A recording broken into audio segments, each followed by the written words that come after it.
Let's diving into a profound journey of transformation. We're talking about energy blockages, those invisible barriers that hold us back from living our fullest potential. Imagine what life would be like if you could clear these blockages in just 5 days. It might sound like a miracle, but it's entirely possible. You see, our bodies and minds are intertwined in a dance of energy. When this energy flows freely, we experience health, vitality, and creativity. But when blockages occur, whether from past traumas, negative thought patterns, or stress, our energy gets stuck. This stagnation manifests as physical ailments, emotional turmoil, and a sense of being stuck in life. Science shows us that our thoughts and emotions shape our brain structure and chemistry. When we repeatedly think and feel in certain ways, our brain wires itself accordingly. This means that our habitual thought patterns not only affect our mental state, but also our physical health. So how do we clear these energy blockages? It starts with awareness and intention. You must first become aware of the patterns that no longer serve you. Are you holding on to resentment, fear, or self-doubt? These emotions create energetic knots within your body. Meditation is a wonderful tool that can greatly help in this journey of personal growth and healing. When you sit quietly and close your eyes, it's like pressing pause on the busyness of the world around you. By doing this, you give your brain a chance to slow down and take a break from all the external distractions that can sometimes overwhelm us. As you settle into meditation, something fascinating happens inside your brain. Normally, during our waking hours when we're active and alert, our brain produces beta waves. These waves are associated with active thinking, problem solving, and being aware of our surroundings. However, when you enter a state of meditation, your brain waves begin to slow down and become more rhythmic. This shift is called moving from beta to alpha brain waves. Alpha waves are slower and smoother than beta waves. They're linked to a state of relaxation and calmness. It's like your brain shifts gears from being outwardly focused on the external world to turning inward, towards a state of inner stillness. In this state, you become less reactive to external stimuli and more in tune with your own thoughts and feelings. This shift in brain waves is not just a minor change, it has profound effects on your mind and body. For instance, as you continue meditating regularly, you may notice that you feel less stressed and more at ease in your daily life. This is because alpha waves are associated with reduced stress levels and increased relaxation. Moreover, entering into a state of alpha brain waves during meditation allows your mind to become more receptive and open. It's a state where creativity can flourish, and you may find yourself coming up with new ideas or solutions to problems that seemed challenging before. Another benefit of meditating and shifting into alpha waves is that it promotes a deeper sense of self-awareness. When you're not constantly distracted by external noise or stimuli, you can better observe your own thoughts and emotions. This awareness is key to understanding yourself better and making positive changes in your life. In this state, you can observe your thoughts and emotions without judgment. This is where the magic begins. By staying present and consciously redirecting your focus away from negative patterns, you start to dismantle those old energetic structures. Neuroplasticity, which is the brain's amazing ability to reorganize itself, is incredibly important in our journey of personal growth and healing. It means that our brains are not fixed or set in stone. Instead, they can change and adapt based on our experiences and what we focus on. When we consistently focus on new, positive thoughts and emotions during activities like meditation, something remarkable happens inside our brains. We literally create new neural pathways. These pathways are like new roads in our brain that connect different areas and neurons. They allow signals to travel more efficiently and form new connections. Why is this significant? Well, these new connections and pathways enable us to break free from old habits and patterns of thinking that no longer serve us. Imagine if you've always believed certain negative things about yourself, or if you've had a tendency to worry excessively. These patterns are like well-worn paths in your brain. Now, through the practice of focusing on positive thoughts and emotions, you start to create new paths. It's like paving a new road through a forest where there wasn't one before. As you continue this practice, these new paths become stronger and more established. They become the default routes that your brain takes. This rewiring process is not just theoretical, it has profound implications for our mental and emotional well-being. For example, if you've struggled with anxiety, the repetitive practice of calming your mind and focusing on peace during meditation can help rewire your brain to be less reactive to stressful situations. Over time, you may find yourself feeling more calm and resilient in the face of challenges. Similarly, if you've had a habit of thinking negatively about yourself or doubting your abilities, actively replacing those thoughts with positive affirmations and self-belief can reshape your brain's patterns. The more you reinforce these positive thoughts, the stronger and more automatic they become. Let's dive into the importance of consistency in your journey of meditation and visualization. Just like how exercising regularly strengthens your muscles, consistent practice of meditation and visualization strengthens your mind and energy field. It's a gradual process that builds over time, much like how a tree grows stronger with each passing season. Imagine setting aside just a few minutes each day to meditate and visualize.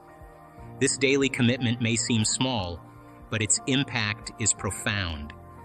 Consistency is key because it allows you to cultivate a habit that becomes ingrained in your daily routine.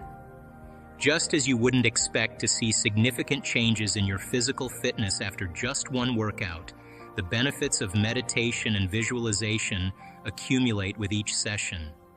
When you meditate regularly, you create a dedicated space for inner peace and reflection. This practice helps you to quiet the chatter of everyday thoughts and connect with a deeper sense of self.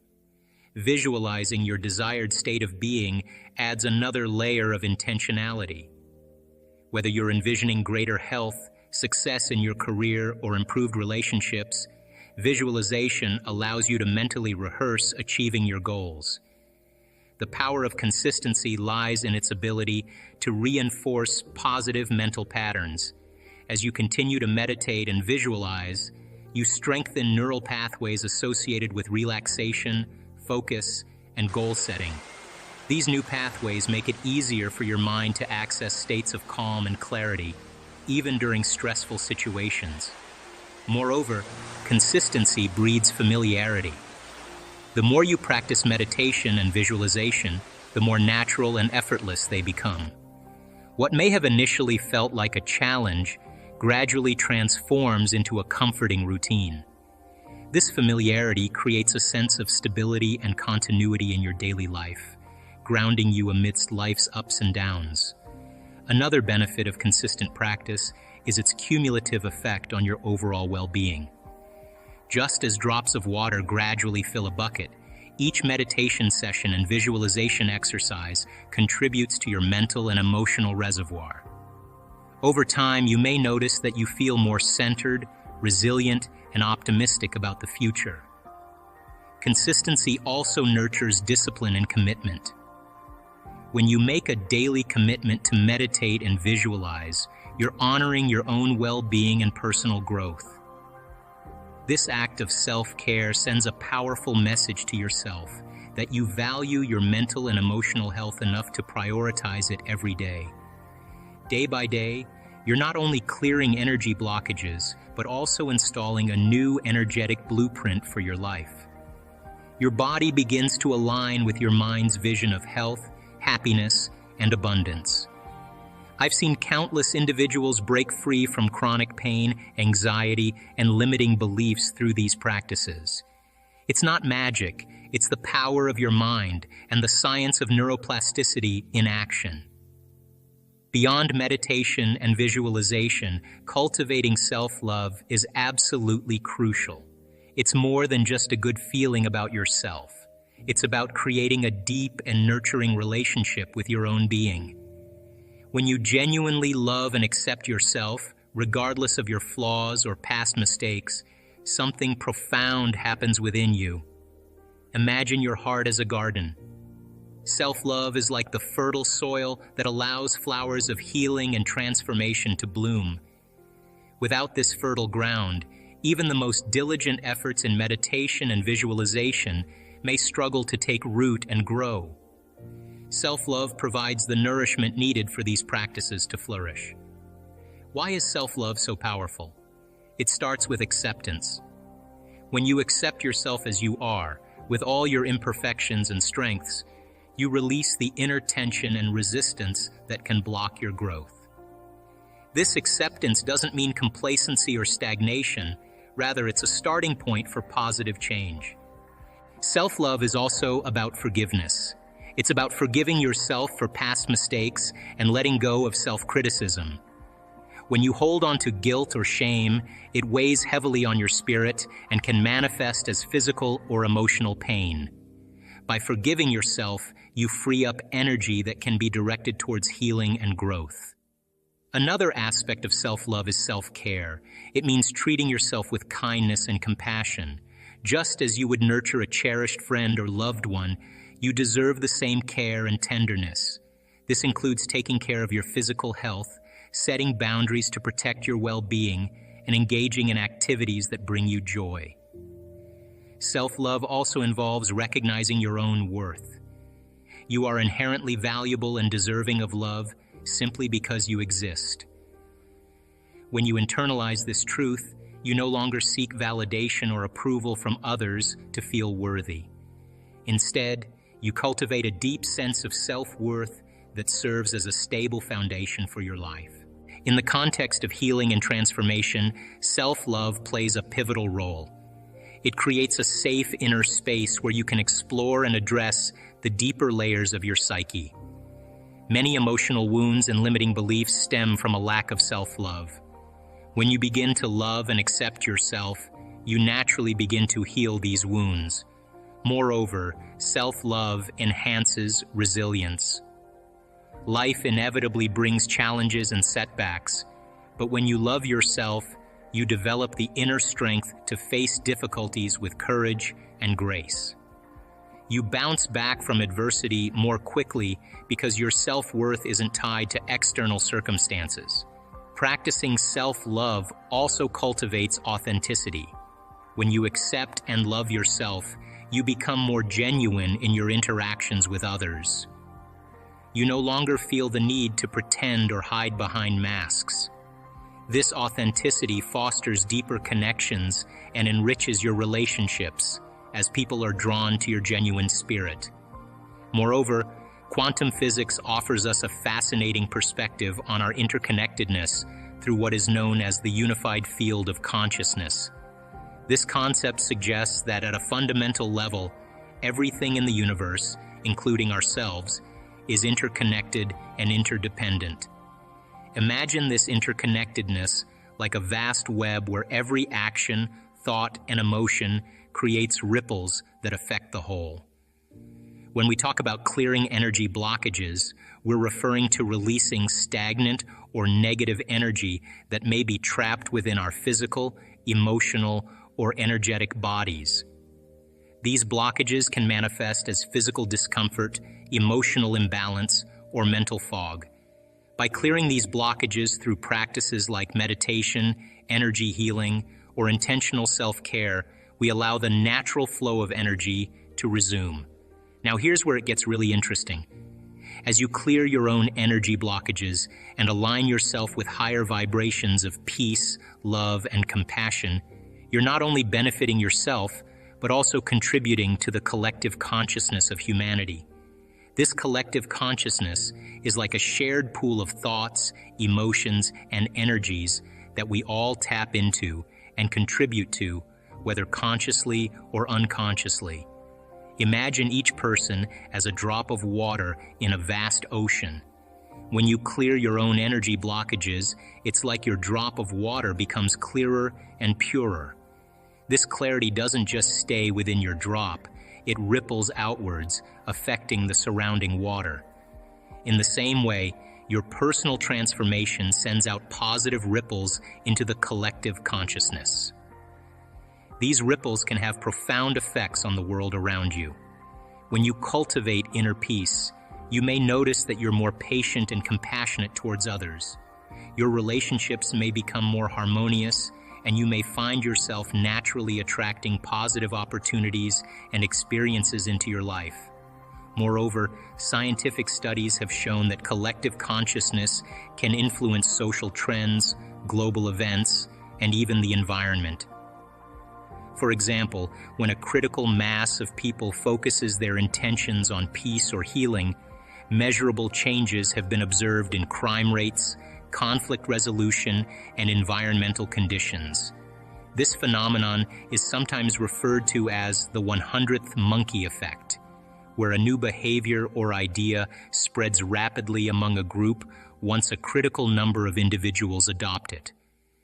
Similarly, when enough individuals align their energies with higher vibrations through practices like meditation and energy healing, it creates a positive feedback loop that amplifies the collective shift towards greater harmony and well-being. So how can you start clearing your energy blockages today? Begin by setting aside dedicated time for meditation and visualization. Create a peaceful environment free from distractions. Focus on your breath and allow yourself to enter a state of deep relaxation. As you meditate, visualize yourself as healthy, vibrant, and free from energetic blockages. Feel the emotions associated with this new state of being: joy, gratitude, and empowerment. This process is about patience and persistence. Healing and transformation take time, but every moment you dedicate to your practice brings you closer to your goals. So as you embark on this journey of clearing your energy blockages, know that you have the power within you to create profound change. Believe in the possibility of transformation, trust in your ability to heal, and embrace the journey with an open heart and mind. So for me personally, I want to execute and be defined by a vision of the future instead of the memories of the past. So most people's brains are organized to reflect everything they know in their life. Their brain is a record of the past. And if you feel the same way every single day, and feelings and emotions are the end product of past experiences, it means, number one, nothing new is happening in your life, and number two, those emotions are keeping you anchored to the past. If thoughts are the language of the brain and feelings are the language of the body, and how you think and how you feel creates a state of being, most people are literally, biologically, neurologically, chemically, genetically, and even quantum-wise connected to a past. So then the fundamental question is, can you believe in a future that you can't see or experience with your senses yet, but you've thought about enough times in your mind that your brain has literally changed to look like the experience has already occurred? Now, the latest research in neuroscience and neuroplasticity tells us we can change our brain to look like the event has already occurred. And can we begin to emotionally embrace a future reality that's a potential in the quantum field, and begin to emotionally embrace it to such a degree that we fall in love with that future reality, that our body, as our unconscious mind, begins to believe it's living in that future reality in the present moment, and we're signaling new genes and new ways to change our body to look like the experience has already occurred in preparation for the event. When you truly do this properly, you're not waiting for your success to feel empowered. You're not waiting for your wealth to feel abundant. You're not waiting for your new relationship to feel love. You're not waiting for the mystical moment to feel awe. So if you're talking about manifesting your dreams, well, it only requires two things. It requires a clear intention. An intention is a vision, a possibility. The moment you say, what would it be like to be healthy? What would it be like to be wealthy? What would it be like to have a new home? What would it be like to have a great job? And you get this idea in your mind, that's intention. Then you write down the details. Okay, I want to travel around the world. I want to have great benefits, great insurance. I want to work with really cool people. I want to have a chance to be creative. And you list all of those individual elements to fortify your dream. The more you get clear on those details, the more your brain begins to work in new ways. Anytime you make your brain work differently, you're changing your mind. Now, the moment you get inspired and you begin to feel what it would be like to live in that future, your body is getting a chemical sampling, an emotional sampling. It's getting a taste of the future. So the first thing you have to do is you have to become conscious of your unconscious thoughts. You have to notice your automatic habits and behaviors. You have to become aware of your emotions that keep you anchored to the past. And if you can become so conscious of the unconscious states of mind and body that they would never slip by your conscious awareness again, you're becoming familiar with the old self so you don't return. Then if you begin to think about new ways of being defined by a vision, plan your behaviors, review them in your mind. Now, if you keep doing that over and over again, nerve cells that fire together, wire together, you begin to become familiar with a new state of mind. At the same time, if you can emotionally cultivate your inspiration, your joy, your enthusiasm, the head of the experience, by repeating that over and over again, cultivating that state, it's going to begin to become familiar to you. So then the process of change then requires unlearning and relearning, breaking the habit of the old self, reinventing a new self, pruning synaptic connections, as we say in neuroscience, and sprouting new connections. It doesn't matter how young you are, how old you are, in shape, out of shape. Not even if you've ever meditated before. It doesn't even matter. That's when it gets kind of cool, because this is when you start believing in yourself. And when you believe in yourself, you believe in possibilities, right? When you believe in possibilities, you gotta believe in yourself. People are waking up and going, wow, it doesn't matter your skin color, it doesn't matter how rich you are, it doesn't matter how healthy you are, it doesn't matter how young you are, how old you are, in shape, out of shape. Not even if you've ever meditated before, it doesn't even matter. It's a formula. And you don't need 40 years of dedication to meditation to get it. You just got to understand the formula. You're going to figure it out sooner or later, and it's going to get easier and it's going to get fun. You know, my rock bottom was sitting there, and it was like a meta perspective of myself, you know? And I could see myself sitting on the edge of the bed, holding these bottles of pills to knock myself out so I can sleep. And that's when I decided to get well in that moment after I'd gotten all those no's. You'll never forget that moment. That is the moment that defined you. Paying attention is being present. And it's a skill just like anything else. The more you practice it, the better you get at it. And you know when someone's present with you in your life because they're paying attention to you. And you know when they're not present with you because they're not paying attention to you. So where you place your attention is where you place your energy. So if you have all of your attention in the present moment, you're conserving a lot of energy to create with. If I'm talking to you and you're thinking about where you're going to go for lunch and who you're going to go with and how you're going to get there, and I'm talking to you, you left the present moment and your attention went to some future, and your energy will go down and you won't be able to comprehend what I said. If you start thinking about what you should have said at the staff meeting 3 days ago, and I'm talking to you and your mind is back in the past, you're siphoning energy out of the present moment into the past. People are constantly siphoning their energy into a familiar past or a predictable future because that's where their attention is. And the stronger the emotions that we feel to certain problems and conditions in our life, the more we pay attention to them. So we give our power away to our ex. We give our power away to that big problem. And that's creative energy that we should be able to use to create a new future. Now the person's back in the past. But if they become aware that they're siphoning energy out of the present moment into the past, and they settle the body back down into the present moment, that's a victory. And those victories add up. And you're telling the body in that moment that it's no longer the mind, that you're the mind. And that's a victory. You become aware that your body wants to get up and move, and you're in the meditation. And you tell your body, You bring it back to the present moment, you settle it back down, you are training the animal. That's a victory. Now you're executing a will that's greater than the program, because most people lose their free will to a program. Now you're telling the body, I'll tell you when we get up, not when you want to get up. You're not the mind, I'm the mind. And that's a victory. If you keep doing this and you stay with it, sooner or later the body's going to surrender to a new mind. And when that happens, there's a liberation of energy.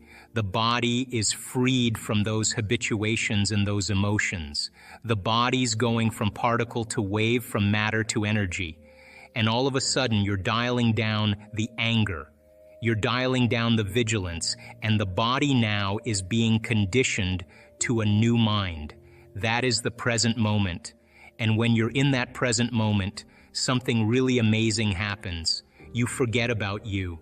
You're basically just an awareness. You're in the unknown, and that is the perfect place to create from. So it turns out that when people do this properly, they heal themselves of anxiety. Why? Because they're no longer obsessing about some future.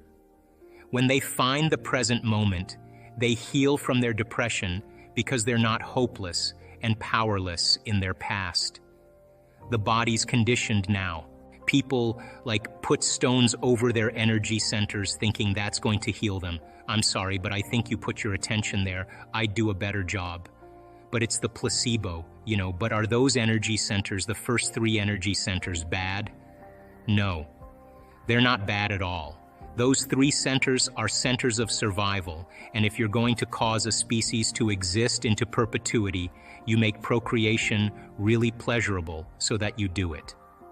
If second center has a lot to do with consumption and safety, then it makes sense that when you feel safe and you have food and shelter, it's in balance. But it also means that consumption of food, can be really pleasurable as well. And when you take on challenges in your life and you really succeed in them, it takes energy to even get up and get out of bed. You use your 3rd center. But all of these 3 centers are consumers of energy, drawing from the vital field.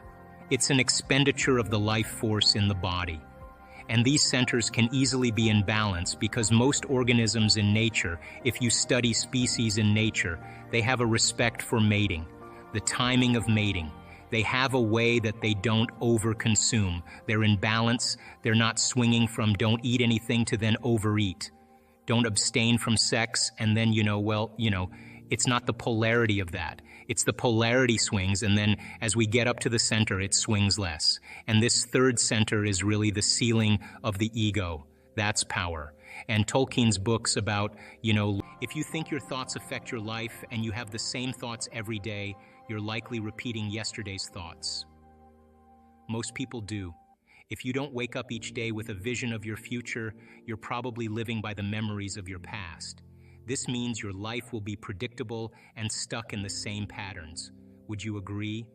Our brain stores past experiences. If you're not creating a new future, it's possible you believe more in your past than in your future. Many people might not want to create a new future because they're more attached to their past. They often romanticize their past, reliving it every day. This means they view their life through the lens of their past, not as it is now. They might think and feel the same way they did before, causing them to see life according to that old story. When asked why they are the way they are, they often describe their past events as defining moments that have stuck with them. Research shows that much of what people remember about their past isn't even true. They're often recreating a miserable story that never really happened, just to avoid change. Most people may say they want a new life, relationship, or career, or they want to be healthy. But if 95% of their subconscious is stuck in the past, their thoughts about health and success won't reach their body. The body is programmed by past experiences. So if you teach someone to focus on a vision of their future instead of their past, they will need to think differently. They will have to make new choices and break old habits, which can be uncomfortable. Their body will resist because it prefers the familiar pain of past habits over the discomfort of change. The person will need to change how they talk and avoid certain experiences and people. They must stay aware of their emotions daily, because if they start feeling negative, they are reconnecting with their past instead of their future. Focusing on a vision of the future daily will be uncomfortable and unfamiliar. You'll face uncertainty and might not predict what happens next, because you're stepping out of your known comfort zone into the unknown. If your body is used to the past, it will resist change and want to go back to the familiar. If you keep thinking the same thoughts, making the same choices, and having the same experiences, your brain will stay in those old patterns. This repetition hardwires your brain into a fixed way of being. By age 35, many people have created habits so strong that their bodies and minds act automatically. These habits become a person's identity. When trying to change, positive thinking alone isn't enough, because your body is stuck in old patterns. To make a real change, you need to shift the body's conditioning. If you think negatively, you'll feel negative, which reinforces the negative thoughts. This loop of thinking and feeling conditions your brain and body to stay in the past. To change, you must leave your familiar habits behind. Making different choices, like eating healthier or exercising, will feel uncomfortable and unfamiliar. You'll face uncertainty and won't be able to predict the next moment, which means you're stepping into the unknown.